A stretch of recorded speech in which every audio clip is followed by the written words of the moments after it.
Power star Pawan Singh ji का कल nomination complete हो गया। पटना में नॉमिनेशन करने गए थे power star Pawan Singh. Nomination बहुत ही तगड़ा रहा, एकदम सम्राट चौधरी के साथ नजर आए पावर स्टार, चिराग पासवान के साथ गले मिलते हुए नजर आए पावर स्टार।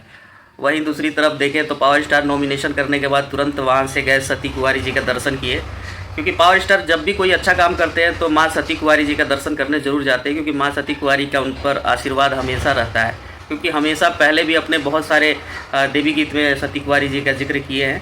और एमएलसी पावर स्टार बनाए गए हैं, ये हद नहीं है, इसके ऊपर भी कुछ है। क्योंकि जो उपेंद्र कुशवाहा के बेटे हैं दीपक प्रकाश अभी पंचायती राज मंत्री हैं। तो देखिए, अगर एमएलसी अगर वो नहीं बनते हैं तो उनको इस्तीफा देना पड़ेगा और वो पद हो जाएगा खाली। तो जहाँ तक कयास लगाया जा रहा है कि पावर स्टार पवन सिंह को पंचायती राज मंत्री का पद दिया जाएगा। अगर पंचायती राज मंत्री का पद पावर स्टार पवन सिंह को मिल जाता है तो इसके अंदर में जितने भी पंचायत के समिति है, जितने भी जिला परिषद है, उसके प्रशासन, उसके कार्यकाल, जो भी मतलब गतिविधि होता है जिला परिषद और पंचायत समिति, पंचायती राज में यही होता है।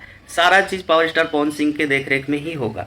तो कहने का मतलब ये है कि एमएलसी तक रुकने वाला नहीं है। एमएलसी बनने के बाद पवन सिंह मंत्री भी बनेंगे, जहाँ तक पूरी उम्मीद है।